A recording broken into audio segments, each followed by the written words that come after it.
Welcome to KC Happy Hour, episode 14 here for Monday, October 11th. We have a stacked cast and crew here for you. We've got the gang all back together, of course.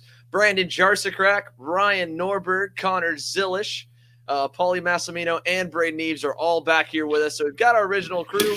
And if you've already followed us on social media, you know we've got a lot of special guests here. IndyCar Series champion, Indy 500 champion, Will Power is joining us, and the team manager and owner for MPG Motorsports, Will Power Kart, Billy Vincent is here. Well, not team manager. Chase Jones is on the show as the newly formed team manager. But Billy's been running the show. Will's here. We got a lot to talk about. We got a lot to dive into. First things first, though, a couple updates that we want to give to you guys over the weekend. We'll have start running across the bottom of the screen, of course, is the winners. We had the KPX Karting Championship out in the Southwest. They wrapped up their championship last week, and that's a 206 in KA series. It has been the biggest 206 series up until the last few years as CKNA has continued to grow and grow. And the Stars Championship Series in Pittsburgh, we'll run that in a little bit. Finish up its championship as well. Talk a little bit about the winners from there. One other update I wanted to go into before we got into involving all these guys is we've talked about Jacksonville. So to give you guys more updates as we start to look towards the 2021 or 2022 SCUSA Winter Series, which that track had been rumored to go on the schedule for that.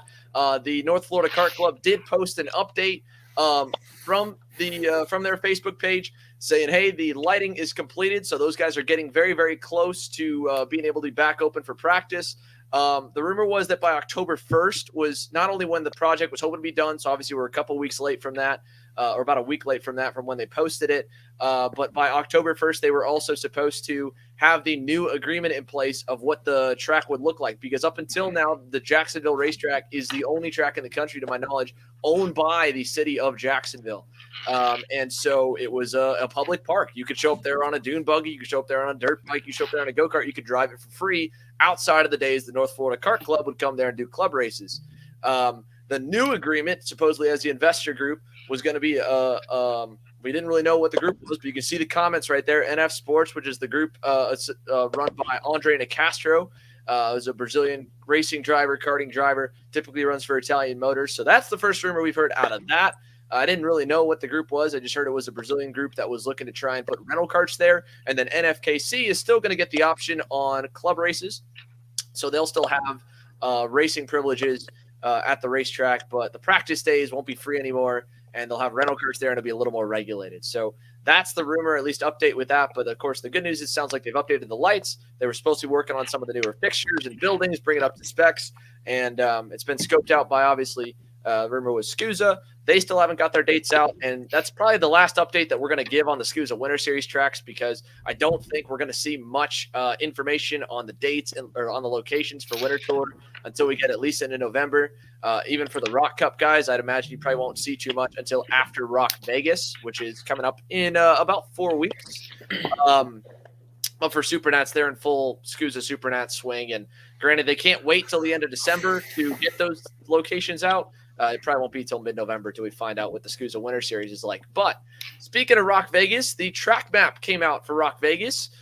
We actually got to see that last week, came out right near the end of the week. And we knew that it was going to be pretty similar from what we had talked to with Garrett Potter and the ROK Cup crew. They're going to try and keep it the same. They're on a bigger lot this year since they're running between Bally's, Planet Hollywood, and one more resort casino I can't remember, but properly on the strip. They've lengthened the straightaways from years past. In fact, we've got also a track map from 2018 to 2020 that they ran with the ROK Cup layout. And that one, if we switch over to it, you can see had originally a chicane on that longer straightaway, had a little bit shorter chutes in between each hairpin. So we take a look at the old layout, you can see they've updated it, but they've pretty much kept the main concept of what the track looks like the same from the last few years until this new one. You can see they've removed that chicane, and then they've lengthened the straightaways from corner to corner. Now, Connor and Brandon and Paulie and Ryan have all actually run that layout in years past. So Brandon and Paulie, you guys only ran it last year. Connor, I'm pretty sure you run it, Connor, or have you not? I can't remember actually now. I did like 2018 or 2019 maybe. Yeah, one of the earlier ones. So yeah, we'll pull that layout out here. Ryan, we'll give you first dibs on it since we missed you last week. Have you talk about what you thought on the layout and the new layout now that seeing it come out for the first time? I mean, I think the comments on Facebook kind of speak for themselves. I mean, the problem that I have is that the problems with the previous track, I don't think were really addressed. The straightaways were too long before. In the GP, you're on the limiter out of the little chicane that they had, and you run the limiter the whole straightaway because you're just preparing for those hairpins. And so it makes the racing like super hard because you can't pass on the straightaway. You just have to dive bomb somebody. And so having that even longer, I think is frustrating because, I mean, even in years past, the KAs were faster than the GPs at the end of the straightaway. Like it was just frustrating. You know, it's not built around the power band at all. And then again, they've simplified the layout even further, which is more frustrating because the layout before was already too simple. It was really frustrating before because everybody's just quick and there's no real skill level separation between drivers. So you add that with a very low grip racetrack, and it doesn't allow for a lot of fun racing. It's fun to watch because everybody's stacked up and is crashing constantly. And I think Brandon could talk about the layout from the previous year and how he just got nailed into the wall. And that's basically how you have to race there is if somebody wants to go by you just put him in the wall. And so I don't know. I'm frustrated with it because a longer straight sounds worse. The racing doesn't look like it's been improved much, you know, the way the track's been laid out. The only thing that is good is it seems like the hairpins are separated by a further amount, so that possibly could lead into, you know, a little better of a race. But the problem with the GPs is the bottom end is not strong enough to really pass somebody off corner when they're blocking. And that's again where it's frustrating is they're not really playing to the engine that they have. Like they have an engine that's super strong in the mid range, so you should keep it in that power band. You should keep it around where we can attack people. You know, we're in the power, not where somebody makes a mistake, you're just stuck behind them for the next few corners. And building off that, Brandon, last year for you and Paulie, first time on the layout, on the old layout. This one's going to be new. Do you know if you guys are going to ROK Vegas again this year to run, or are you just going to be running maybe Super Nats? Right now, my plan is just to run Super Nats. I'll be in Vegas for the ROK working, but that's it. As far as the track layout goes, like going off what Ryan was saying, you can just protect the bottom so much. And like it happened to me last year, we were in the heat race and it was like a 10-lap heat race, and we went like 8 laps. Just like I kind of got tired of it, so I tried making some outside moves work and just got pushed into the barriers and kind of ended my weekend. So I didn't really enjoy the racing there last year, so that kind of played into my decision of why I wasn't going to race this year. And I mean, they kind of just made the track way more simple than it was last year, and kind of like what Ryan said, it brings the field way closer together. And with the way the motor is, the closer the field is in ROK, the more aggressive driving there is. And yeah, that's basically it. Well, let's take that here. I wanted to also give a little bit of shout out and time to longtime viewer Philip Niemkowicz here and supporter of KC Happy Hour. He's been on the show for a good bit, and he actually submitted this to me this morning. He was reaching out to the ROK Cup officials. Obviously, unfortunately, when you get to be within about a month out from the race, it's a little bit too late to try and suggest changes. But I thought these layouts that he came up with, these alternate layouts, Philip's got a background in helping track design. He actually helped a good bit with one track out west where he's at. And so you can see in some of these sections that, to me, what always was the biggest issue, and like what Brandon and Ryan just touched on there with the ROK Power Band, is that all the passing zones were really in those 3 switchback hairpins and then going into the final sector. And so you had to block like back-to-back corners. You wouldn't be able to pass in one corner and then have a technical kind of single file or non-passing section to get away from the driver that you just went by. So if you didn't block, he was going to dive bomb you back. And it worked out, especially in like mid-pack racing, because if you get dive bomb back, then another guy goes and another guy goes. And if you play too nice or go to the outside, you either get barriered or you fall back about another 5 spots. So you can see even on like, V2 variation 2, he's kind of got a double apex left-hander where it would have been that first of the switchback hairpins. So that would have been a little tougher, probably a shorter braking zone to go into. And then it opens back up to a pretty good passing zone in that long right, but then you've still got to get out of it. And then the same thing on some of the other variations. There's just a few more bends to give it a little bit more character, make it a little bit more technical. We'll see how technical it'll be too, because we don't really know what the surface is going to look like till we get on it.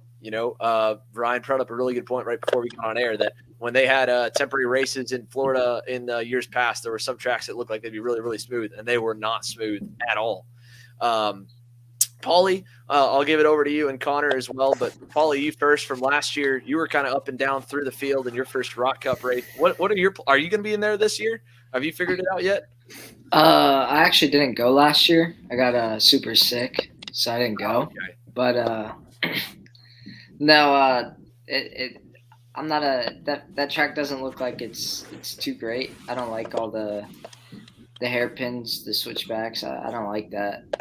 I feel like they could have done a little bit more with like the track creation, but like I agree with both what Brandon and Ryan said, and I don't know, it just doesn't seem like it's too technical, and I kind of wish they switched it up a little bit. But no, I will not be going because I'm not a fan of the ROK racing. So something else that I think they should have done is just like shrink that straightaway. Like if you just run a smaller straightaway, we don't have to stack, like don't have to drop the teeth so low, and so then you actually will have like some competition off corner. It would just like, that's what's frustrating is like they're playing so not into their engine package. They have the most powerful engine in all of American karting, like the most powerful tag engine, and they choose to play to the worst characteristics of the engine. No top and no bottom. It's like play to that mid-range. You have a great mid-range. You'd have such a fast track. Everybody would love it. It'd be super hard if you played to the mid-range. But they're just doing stop and go drag races, which is the least fun thing to do in a ROK engine. Well, while we've got obviously our pro go-karters here, Will, I want to put it to you, and I also want to have you give maybe your thoughts on what you think would be at least your favorite layout of those options that our buddy Philip put out on the track, because you've got tons of racing experience. And Billy, I'll let you pick yours out too and kind of give a little bit why before we move on into this weekend. So I'll pull that back up again and give you a chance to take a look at it, and you can kind of break down for it as a guy who's got a lot of experience, more than all of us, obviously, driving a race car, driving a go-kart, because some of these layouts, I mean, there's definitely some interesting pieces to each one. Yeah, for sure. I mean, just listening to these guys, I hear what they're saying about, where the power is of the engine, and, they know a lot better than I do as far as what makes a good kart track. So, but I'm like, I always think like Ryan, like the more technical the track, the better, because it puts the driver so much more into it. When you build a simple track, it stacks everyone up and you can't make the difference yourself. So I'm always like really big, I always push for rules in IndyCar that make it harder to drive, like less downforce and that sort of thing. So I'm definitely would go for like the most technical tracks. Some of these ones with, let's say version 2. Yeah, I'd go, whatever the most technical track is, honestly. What's that? I don't even know what's that one. Version 2. I'm getting old now, so I can't actually. That's the first thing that goes. It sucks. You have to start holding like when you reach something far away. But whatever's technical, puts the driver into it. I think that always it makes good racing. But it just to me, it's all about the technicality of it. That's what I love about motorsport, is when you've got to put it all together really well. So Yeah, well, let's take that and let's move into what we've got coming up this week. Billy, we'll have you kind of give you obviously got to drop the news on the MPG Motorsports Facebook. Will's not the only IndyCar driver that we'll have in the field this weekend. We got Josef Newgarden coming to join us, and we were talking off the air. He's coming in a little cold, eh? He's not going to have a whole lot of seat time.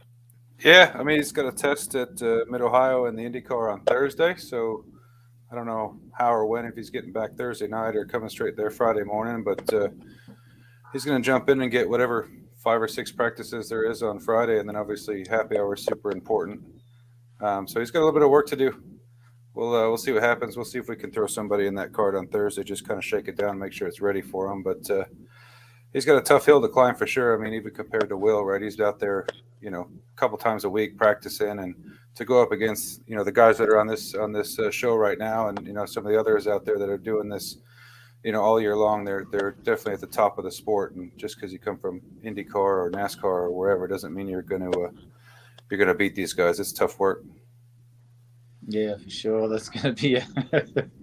I told him, said, man, you got to come and you got to drive these things. He says, not easy. It's going to be tough, but at least to get a bit of a warm up before the Super Nats.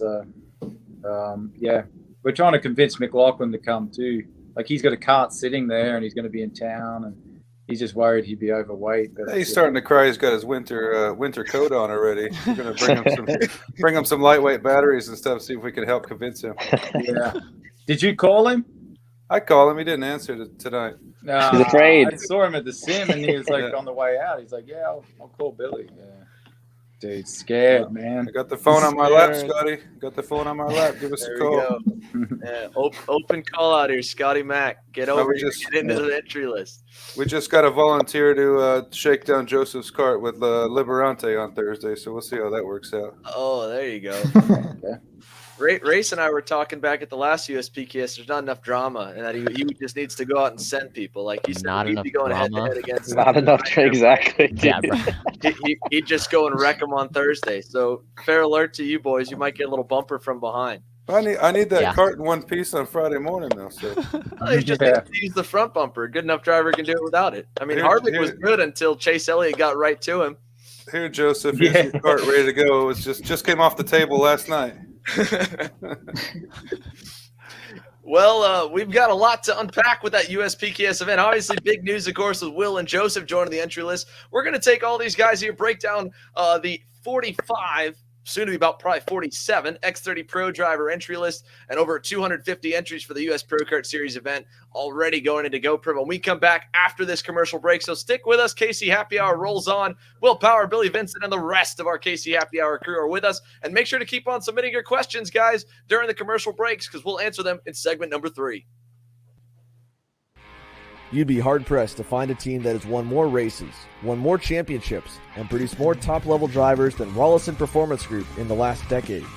RPG is most commonly known as the premier driver development program in North America, specifically based on the team's unique approach when it comes to fostering talent.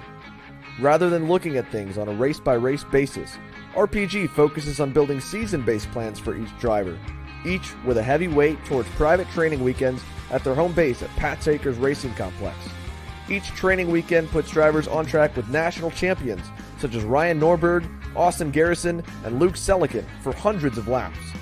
Add that to the meticulous equipment prep done by RPG's team of professional mechanics, and you've got a winning combination. For more information on how to start your driver development journey with RPG, visit RollisonPerformanceGroup.com. Kart Store USA is a kart parts supplier that racers and retailers can count on when they need reliable advice and service. We focus on servicing all racers with honesty and pride while maintaining customer satisfaction. We carry a full stock of Kart Republic and Tony Kart chassis, as well as IAMI and Vortex ROK engines. We've also got a host of other parts available and in stock, such as products from Rev Performance Materials, Jekko Racing Seats, and more. We have a 100% satisfaction guarantee. And on top of that, if your order exceeds $200, shipping is on us. Check out all we have to offer today by visiting us online at kartstore-usa.com. All right, guys, welcome back here. So let's go ahead and let's break down what we've got for the entry list. We mentioned We've got 44, I believe, on the pre-entries. There's going to be a couple added to it. Dalton Haynes is not on that list. There is also that we can't announce just yet because I wasn't able to get permission before we went live on the show. There are more big-name pro racing drivers that'll be joining the entry list here this week. And obviously, we're hoping to get Scott McLaughlin out there. That'd make 3 NTT IndyCar Series drivers in the field between himself, Newgarden, and Will. There's also guys coming in from all over, which is really cool. And this is easily going to be the most stacked X30 field of the year outside of when we go to Super Nats, which is super exciting. And it's super cool for the USPKS Series. They kicked off the year at 300 entries in Ocala. Rest in peace, of course, to OGP. 290 entries when they went up to Newcastle Motorsports Park for round 2. They had 240. I think ended maybe around 250 or 260 when they got done at Road America for round number 3. And then we went here for round number 4 at GoPro. We're already at 250. I bet we'll end up somewhere around that 275 number. And it's a pretty even spread. I don't think there's a single class under 30 except for X30 Max. So everything from micro, mini, junior, senior, and then KA junior and senior are all big. And KA senior is confirmed to be having an LCQ. So they've got 50 already on the pre-entry list for KA senior. They're going to run a pre-final A, a pre-final B, LCQ. And of course, what's really important, as these guys know, is there's almost like a pre-qualifying session with the final practice setting which group you go in for qualifying for Saturday and Sunday's individual race days. The reason why that's important, that second group obviously is going to be made of fast drivers because the top half get to go there. You can still go pole in the first group, but you go out on track first. The track always seems to be just a little bit quicker for the second group. And of course, you're not going to be able to run around anyone that's quick because anyone else in that group, unless they had some technical issues, they're going to be slower just off the times. But KA senior is going to be big. We've got the X30 list pulled up. I think first, we know where these guys all stack up. Ryan and Connor are coming into this weekend competing for a championship. Brandon comes into this weekend having swept it last year and clinched his 4th title. But Will, you come into this. This is the first big race in X30 senior you've had in a minute. Where are your expectations at? Where do you hope to be? Where do you think you should be? Oh man, it's hard to tell. Like, this is actually the first time I've raced X30 senior, so I hope to be in the top 10. If I can crack the top 10, I'd be pretty happy. It's just, yeah, I don't know. I really don't know where I'll stack up. I mean, you can on test days, you know, so you don't know when someone's got good or bad tires on, or if they're in weight or not. So, yeah, I feel like, I mean, I know the track very well. You know, I've been trying to sort the kart out to suit the way, just to, you know, get the rear to bite a bit. But yeah, it's really hard for me to judge where I will be, but I hope that I can be in the top 10. I think it's a pretty easy goal. I mean, you've been pretty quick at all the club races, and the club race guys seem pretty good. And unlike a club guy, you know where the rubber will be at. Speaking of rubber, Ryan, you were there testing this weekend with the RPG crew. I'm sure Paulie, did you end up making an appearance out at the racetrack at all this week, or Brandon, either of you boys? I did. Saturday and Sunday. I did about 3 sessions. About 3 sessions? So they were all smart enough to wait for the rain to pass before going out on track. I went and splashed in Ryan for 2 days. loves racing in the rain. Had a He's lot good of at it, fun. too. It was really slow, like always. So Saw him yeah, fly it back was into really the good. pits about 11 times. Dude, I wish I had my camera on because there was one moment I had where I missed the braking in the last corner and went straight through and passed all of the garages and everything before I could come to a stop. I just was sending it and just lost the rear end up on the entry curve and then just straight past everybody and into the garages. What's the point difference going into this weekend? I don't even know.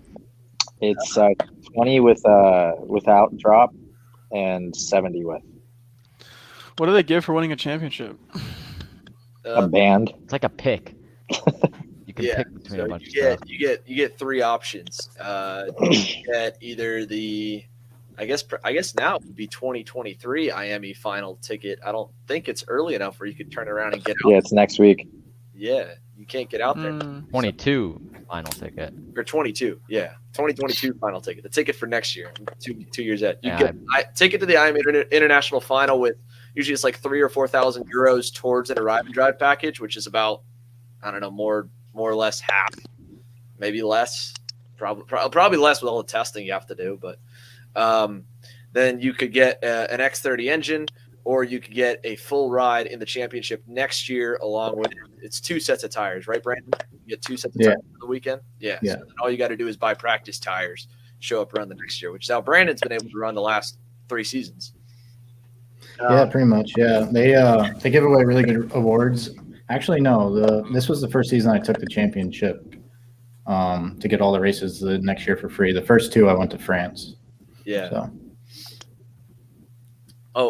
Here, while we're on the topic, Austin Garrison in the background. He's a clown. Making an appearance behind Ron. Oh, your camera too. Joe in the same. No. He left to go get pizza. Oh, okay. He's watching in another room, and they're just messing around. But yes, he was blocking. He was helping all of our X30 drivers learn how to move around slower traffic. Whenever he'd see us coming, he'd just white line it in his KA, and so it was a disaster. Had to send him a few times to get by him. Brian Boley definitely had his work cut out for him getting by Austin in the KA. Oh man. Yeah, but the so the test weekend, were there a lot of guys out there? How many did we have out at the track this weekend, fellas? Already getting laps in. All of RPG. Yeah, all of RPG, and then there's quite a few other just Will was out there, and there's a bunch of random people, but it was more KAs and X30s or anything. It's a lot more local crowd.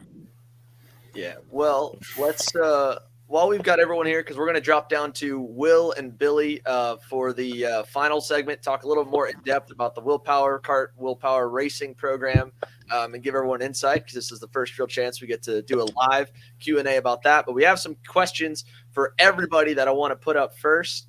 Let's see. The first one we can go back on through. This is actually a really good question from Justin D. And he wanted to know, we'll go around the room on it, what well-known driver would you want to race against that you have not yet? So, Connor, youngest in the room, why don't you go first? Kyle Larson. In a cart or in a dirt car? Anything. I just want to race against him. I agree, 100%. I hate you guys, man. I did pass him on Saturday, so. Yeah, I was gonna say he was having some fun out there in the rain with me. Yep. Yeah. See, there we go. People are. I think I would go with somebody more like karting goat related. Like your Artigos or somebody that area. Is that where I thought it was like anyone in the whole wide world? Well, I mean, anyone. If I'm gonna race them in a go kart, I want to race somebody who's like really good in a kart, not necessarily something else. Verstappen. Yeah, Verstappen. Verstappen and Norris are both like prime. Really good in a kart. So those would be 2 guys that would be fun to race as well. Verstappen in his prime. Get beat up by his dad or something. Oh. What do you think, Brad? Well, I think I would like to race IndyCar, and I'd like to race that guy up the top left corner right there. I'm coming for you, Will. Well, you got to move quick, man. I don't know how much longer I'm going to be there. Got to get through that program. Oh man, he's getting all these. He's squinting right now, just trying to see who was talking. Yeah, my hearing. I'm trying to see if voices. I can't really see that well. Oh, Paulie, what about you? Who you got? Who would be on your list you want to race against? If we're talking karting relating, probably like Lewis and them in their prime, but also I've never raced like Kirkwood or Askew or any of them, so I think it'd be cool to race them. Yeah, Kyle Kirkwood, Oliver Askew have been 2 of the best hot shoots coming up the road to Indy in recent years, and also just as equally good in a go-kart. And I think I'm sure we'll probably get to see both of them in Vegas. Oliver's been able to run Rock Rio the last few years. Kyle asked around for a ride half the time. It'd be cool to see someone give him a shot to get back in, because I'm sure he'd be really good with a couple days to get back warmed up. Kyle's too much of a wuss to race go-karts. Got him. Somebody's got to send him that. Called out right here. Let's see what else we got. Let's see. Quick question here we had. Going back. This is here we go. We go soul searching with this one, boys. All right. However you want to answer this. We get this question a good bit, obviously, asking if these guys are staying here and karting on purpose or waiting for a ride. I mean, I don't know who wants to take this one first. I think the first thing is Brandon C on YouTube. Thanks for sending the question in. The cool thing about karting is you've got obviously independent manufacturers, and the structure is somewhat internal. So there's opportunities for drivers at the top to be able to race, and especially if you have the ability to coach and make a whole lot of money beyond that. Ryan, you and I have talked. It feels like if you were to get out of the seat for 2 years, half of your coaching gigs would go away. So yeah, pretty much. I mean, I initially was not staying in karting intentionally, and then it turned into when I raced with when I got fired from PSL, it became intentional to stay in karting. So, yeah. But Braden Eves is obviously on the road to Indy, finish up his Indy Pro 2000 championship this year, working on hopefully trying to get a ride together for Indy Lights. Obviously, Brandon, if we've talked about it a little bit on the show, but funding drives the sport. So you got to find sponsors. You got to make sure that you're set up. You got to be a good marketable guy. So it's not just being a good driver. It's one of the cool parts about karting. And that's why it's, really cool to have guys like Will and Joseph come back and other guys that'll be racing this week that's still respected because the costs are lower. So you can self-fund and race where you don't have to, if the ride's not there, you can still go race it. So, Brandon's an example of another guy who's kind of a self-made guy in karting and has been able to stay around. Connor's headed up somewhere. Connor does everything. We'll see. Don't know yet. Yeah, man, in that Trans Am, that was awesome. Yeah. Straight up, something big and heavy like that. That's pretty impressive. What was the most horsepower you drove before that? Was a Miata? Yeah. Yeah. That's awesome. Big difference. Just a little bit. 4 times the horsepower. Like bolting yourself to 4 Miatas. Yeah. Like just to break in one of those cars was really difficult.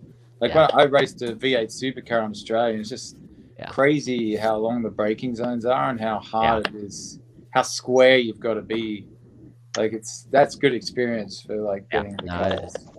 That's what I've been trying to do. I've been trying to drive everything that I can because you never know what you're going to end up in. So you take whatever you can get, and it's not as easy as being good in a go-kart and then someone in a car gives you a ride. You have to be more than just a good driver. So that's what people don't really understand, and that's kind of what's the thing about the sport is that you have to be more than a good driver. You have to be able to market yourself and be able to be a good representative for other companies and teams. So I can speak for everyone here. It's not, if they could go race professionally, they would, but it's not as easy as it seems.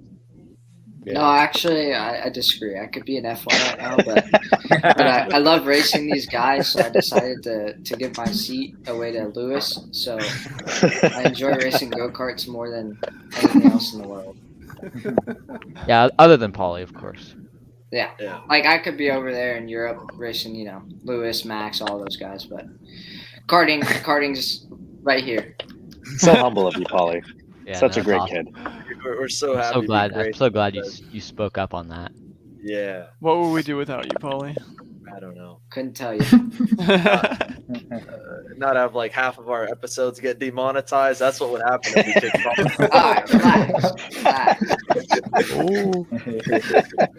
I think for Halloween this year, I'm going to dress up as Paulie and scare all the little kids away.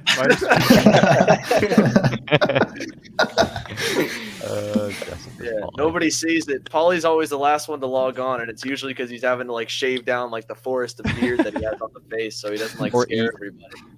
Actually, no, I was working today, and then I wanted to eat my dinner. So, where do you work? Yeah, where do you work? At the track. Well, I was working for Ryan today, but we stole actually all the motors out of the RPG trailer, and we ran it a little bit. That's smart. They give you a good shot this weekend. Yeah. It was hard to get through that gun safe that was in the floor, but we got through it. So we should be all right. Good to hear. Can you give me some? I feel like you have to be careful though, because if there's any team that has like probably some dummy, really bad motors and like knows by serial number which one's bad and which one's good, it'd be Raleigh. So you could put an AVP one on, you might still go slower. No, we took them Hey, all. I We, know- like, Nah, I know definitely they has had, some booby traps in the way between the engine. Like, I would say you're sooner gonna get shot by a turret than get to those engines. In there. Like, He'd be shot by Dolly. She's camping out in that trailer every night, just waiting for somebody to try and get in I know there. why they had Garrison out there in a KA blocking for all the X30s, because it simulates when they come up on all of us down the straightaway.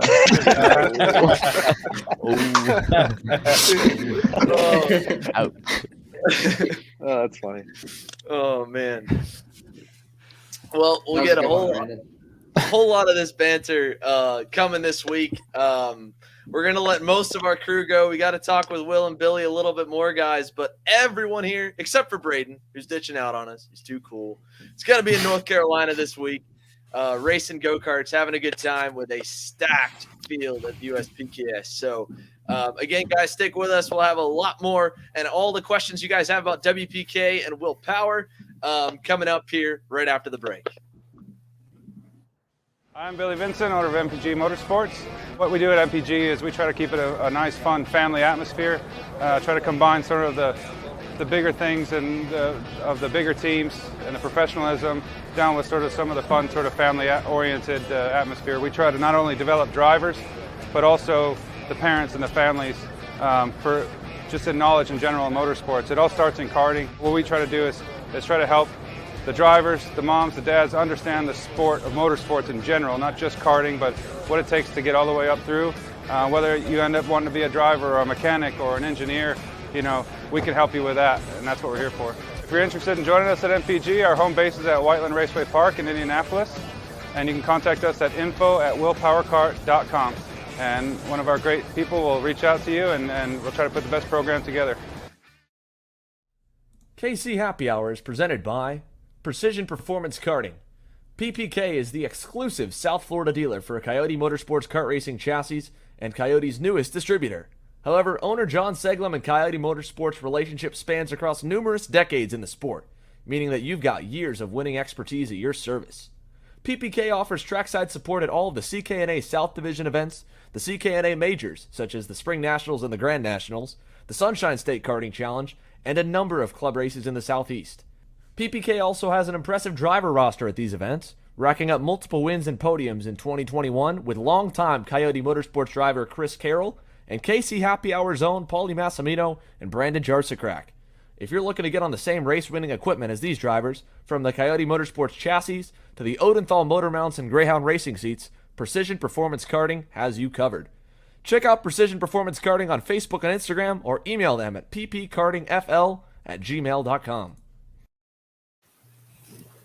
All right, so we kicked out the hooligans here for the night. We got I shouldn't really say that though, because Billy and Will have some of the most fun in the paddock still with the MPG Will Power Car Group, and that's actually the first question we've got. This is from Andy Braun, asking, how do you guys have the most fun compared to all the other teams at the racetrack? And you've only been at it for not even really a full season at all the big races. Billy, what's the secret? Man, I don't know. For me, I put a lot of importance on atmosphere and fun. I have a saying, fun is fast, fast is winning, and winning is fun.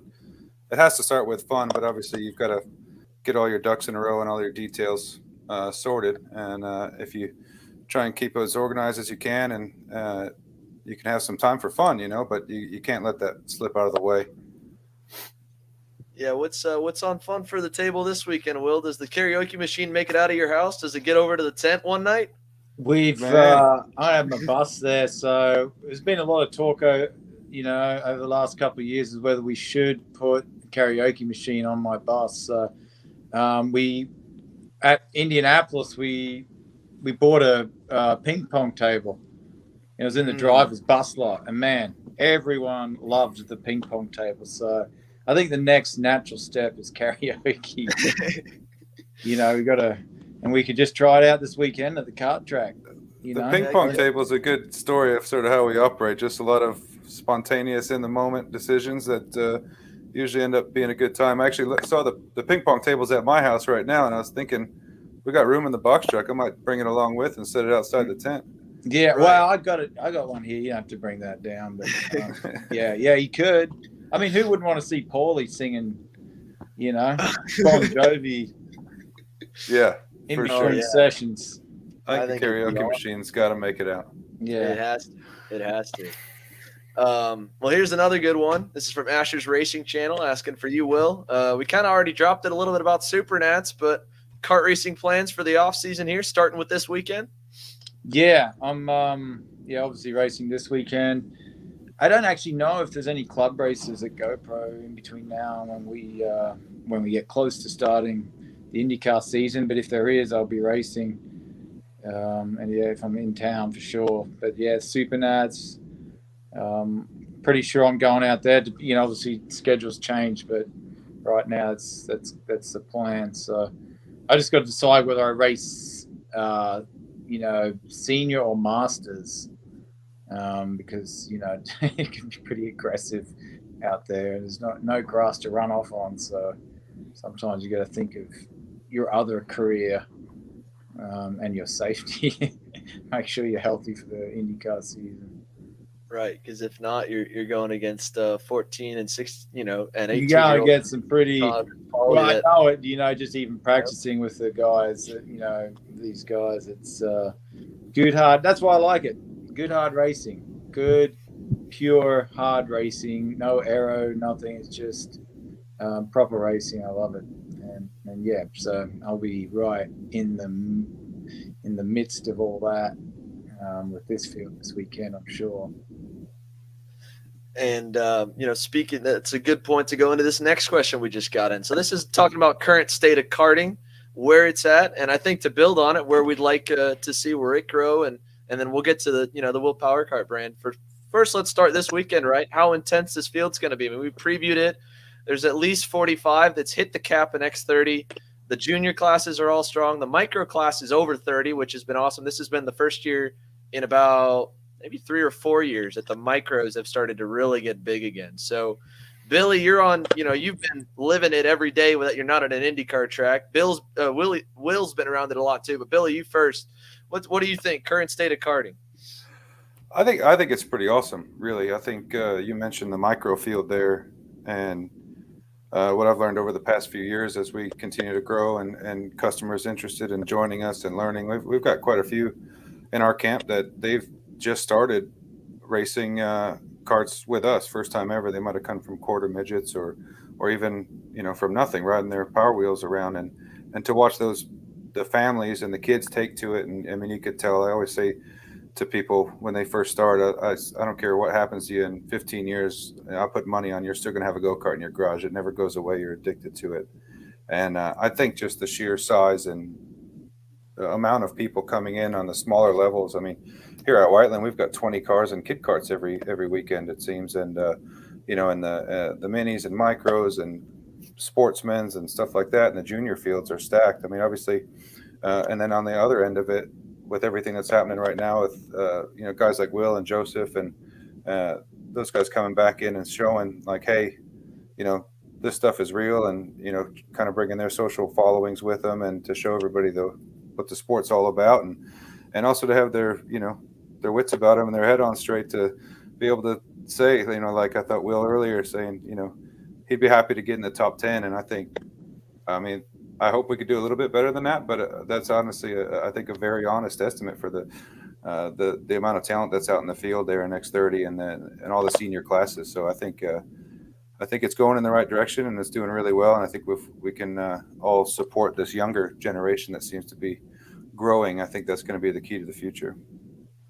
Yeah. I mean, I would say what I think is great about karting is exactly what Billy said is, when you introduce, someone new to karting and it's a whole family affair, but it's the people you meet at the track. It's such a good community. And, I think that's something I really enjoy about karting. It's, you get to know everyone's friends. It's super competitive, but, and maybe that's just a product of American motorsport, because that's something you notice after racing in Europe. You come over here and the IndyCar paddock is kind of like that too. But go-karting to me is, I've loved it since I was a tiny little kid. I was 6 years old the first time I drove it and at the track. And, you watch the older guys race. I still remember those older guys now that I watched and looked up to as a kid. I still look up to them now, and some of them, none of them really went on to do anything else but karting, but I still look at them really as kind of, when you're a kid, if someone's a hero as a kid, you still look at them as your hero, for the rest of your life type thing. So, it's just such a fantastic sport. And I feel I haven't been around it enough over the last decade, but it feels like it's growing. And, and I think it's such an important form of motorsport for really, when you look at the whole of motorsport, because every single driver in Formula One has raced karts. Every single driver in IndyCar has raced karts. Every single driver in any major road course series in the world has raced karts. It's such a important part of someone's motorsport career. It's the beginning. It's you learn racecraft, lines, track conditions, changing grip, how to run new tires, all these things that kind of invaluable. So I look at Europe and I look at the way how professional, and the trucks and the when you look at their paddock, it looks like a really professional motorsport series. And that's what I would love to see in the States, which it is heading that. You see teams like RPG and RPM and obviously Billy's starting up now, and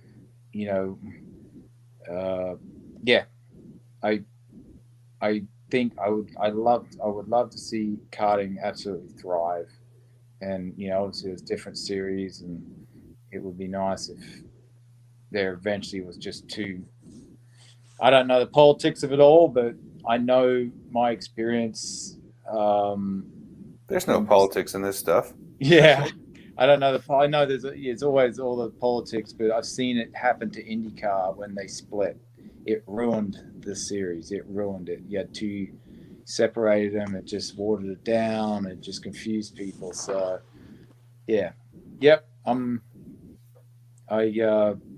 From what I see in the paddock, I mean, it's amazing how it is right now. The competition, the professionalism of teams. But the US can be every bit as good as Europe. We have enough people, population, and that, and including going all the way up to IndyCar, the junior series. It all can be better in this country because we have the ability to do that with just the numbers of people. Right, and that's a great segue to what you guys are on, right? This is MPG Motorsports becoming, and then also now as you guys look, you got the new box truck, you got the new hauler, you're getting the tents all set up, looking good. We're getting there. Kart factory team, hopefully real soon.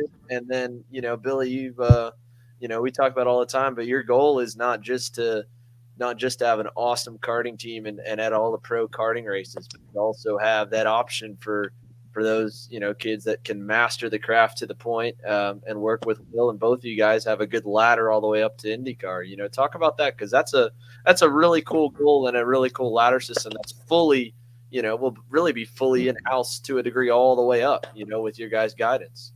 I think that's the end game. That's obviously the sort of the dream for everyone, right? As a kid driving karts. And I think, another thing that we try to take care of is, let's face it, not everybody's going to be able to realize that dream of driving, at that level. But they, growing up karting, they might learn to, I'd like being a mechanic, or, when you're 14 and can speak to some people with experience and send them on to engineering school when they get out of college and all that kind of stuff. But I think that's the dream. But we're just starting this thing and kind of figuring it out as we go. As Will said, learning the politics, the ropes, how all this stuff works. And then, we've got quite a few friends in various levels of the current ladder system. I think one thing that looks really pretty interesting is that new USF Junior Series. I think there's been a hole there for 13-year-old kids to have a place to go. So I think that's super important. I think that's the end game, whether it's through a couple partnerships with some friends or sort of all tied together, but try to get all the way to hopefully someday crowning the whatever year's Indy Lights champion with MPG and WPK on the side of the car. Yeah, that's the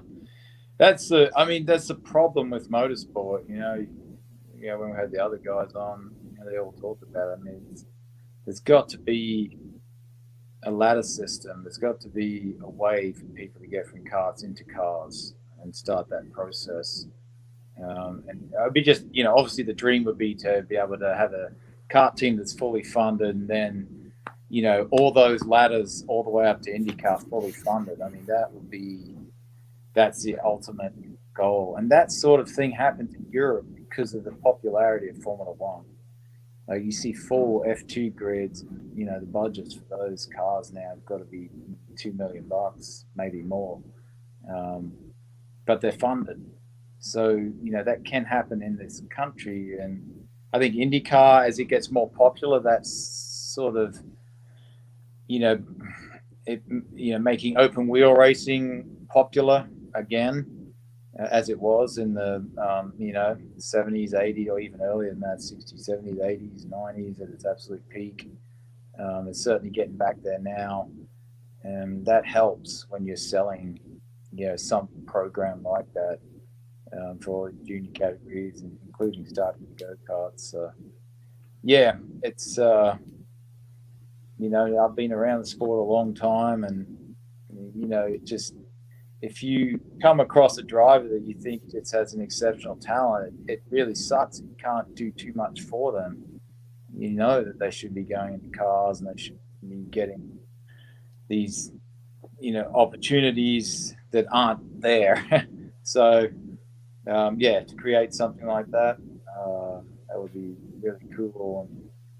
And, that's the good thing about where I am in the sport, is I meet a lot of people that have the ability to fund something like that, and that's kind of something I've focused on pretty hard in these last couple of years, and kind of laying the groundwork to be able to, once I retire, do some things like that.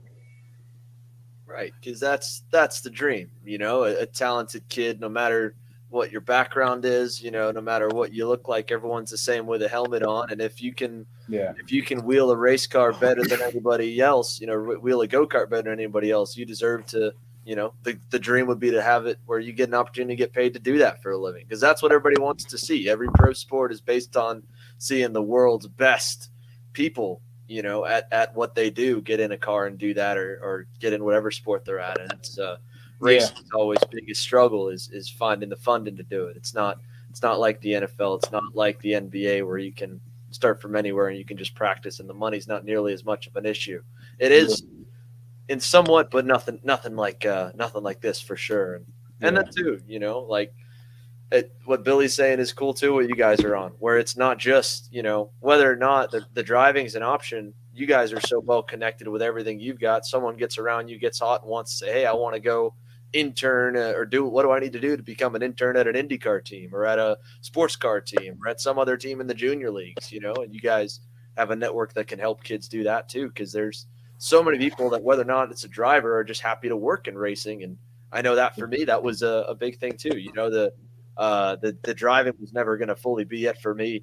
And this has become something really cool, where I get to be around the sport, and from the announcing we do and stuff like that, and everything we've done with stuff in the last year and even beyond it, has been luckily racing a little bit, getting hooked up with the right people, and honestly getting pretty lucky with the network that I got. And I think a lot of other kids would be a really good asset to the sport in a bunch of different ways, from media to operations to good mechanics and engineers. There's a need obviously for super talented engineers. You want the smartest guy on those cars too. Yeah. I think walking around the IndyCar paddock, it's fun to pick out some guys that I saw at CKNA or the last USPKS race. You'd be surprised once you dug into it how many guys are actually working in the ladder on the USF or Indy Pro, or even some of the IndyCar teams. And I'm sure it's the same. And I haven't been in a sports car paddock in a while, but I think another thing that to add to help progress and help give people shots is what you and Kart Chaser are doing. I think this is super important to help progress the sport, because you know, you talk about funding and trying to get backing for people, and there's so many people out there that would like to get involved, but you know, the first thing that they want to start talking about is, you know, how many eyes are going to be on, you know, whatever they put on the side of the go-kart or the USF car or whatever. And I mean, we can't be selling billboards on a dead end road, right? So, you know, I think what you're doing with Kart Chaser is you made the freeway kind of hook a right, and we're starting to get construction over to our county road here and get some eyeballs on this deal. And I think that's going to be massive to the success of the sport. I hope everybody sort of dives in and sees the vision that you guys got going. Yeah, I mean, you know, for us and for me personally, I think the best ladder series can function as independent series too. You know, they can be on their own. Like, you know, there are guys that are career Xfinity, career truck guys. You know, there's career dirt guys. There's, you know, you go back to when IndyCar and back when it was, you know, Kart back in the day and it was really big. It was plucking sprint car guys out there. You know, it was definitely a lot better opportunity to get a drive an IndyCar. And at least with this way, with us marketing it the way we can and trying to build up the sport's internal superstars, there's a platform. And then when you go to those guys that could help fund them to the next level, to something bigger, to a bigger, faster race car, they can already see that there's marketing prowess. Then hopefully there's already a good following behind them. You know, I mean, I think the coolest thing, and also a shout out to all you viewers who have stuck on and tune in every Monday to Happy Hour and, you know, tune in Friday, is, you know, the recognition even these guys off the show get. And I think that's really cool. You know, I mean, to not a lot of kids get to take a following of any kind out of karting into cars. They usually don't start building it until they're even already trying to self-fund through USF. So imagine if we were, you know, hopefully even a little bigger, where whether or not they wanted to try and do that stuff or whether they wanted to do something else, the following's here and they're ready to capitalize on it. Yeah.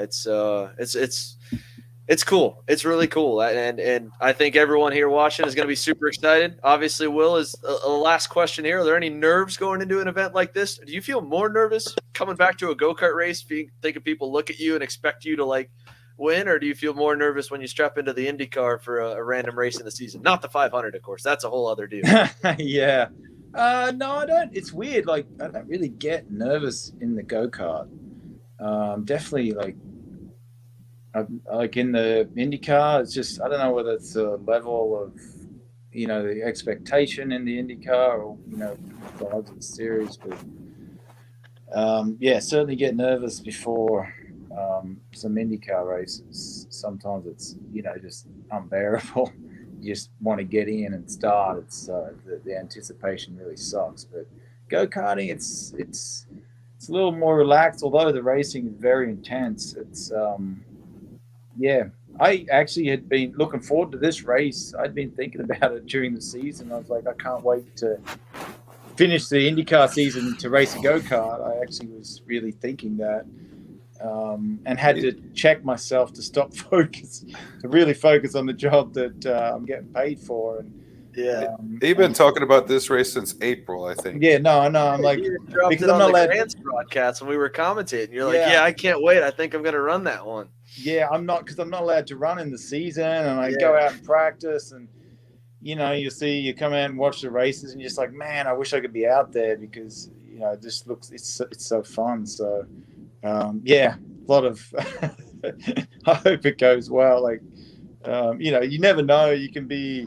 P30, or you know, maybe you can be in the top 10. It just depends on how everything's working. But yeah, it's it'll be fun either way. Whatever it is, it'll be fun out there battling. And you know, I think if you're running at the front of X30 Senior, those guys are pretty solid racers. You know, you're not going to get some.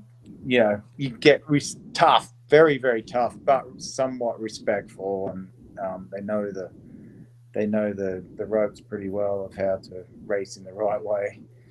Which in go-karting, I mean, go-karting is, you know, it is a pretty, you know, take no prisoners type of racing, but obviously you can go over the top of that, and that means you're going over the top of someone.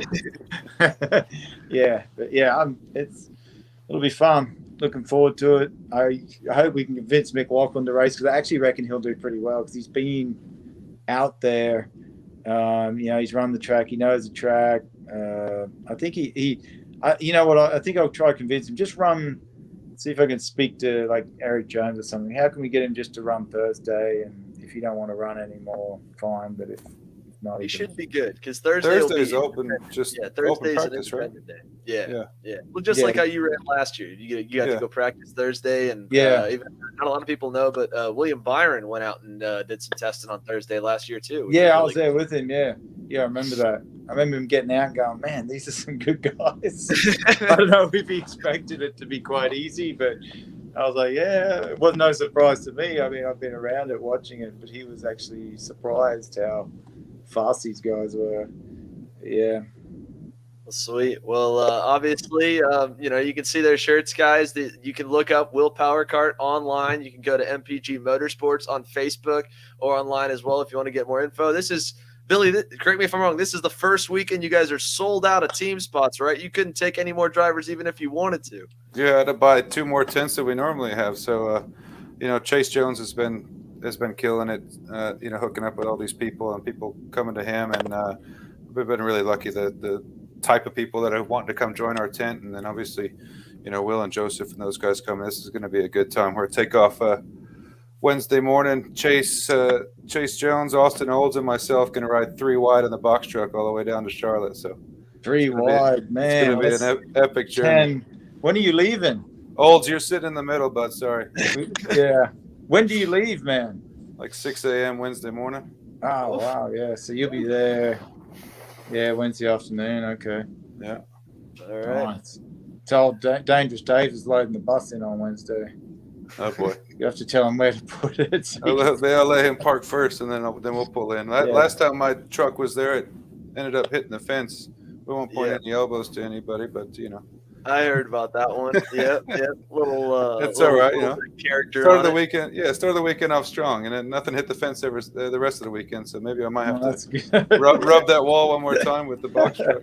Yeah, I mean, damn near got you $5,000 Saturday night. $5,000 to $750 in like a why moment. did he not block?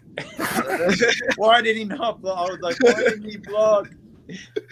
Oh, he's gonna get back on here and he's gonna be like, God, there's no way. Jarskrak threw it in. He's gonna wreck us both. He's gonna. Jarskrak came back, but it was I thought like. Oh, it was clean. It was Fully every expectation that the guy in second for $5,000 is going to do that. Oh, hell yeah.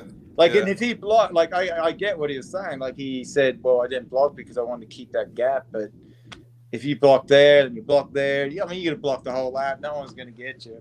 Jarskrak came from an entire braking zone back.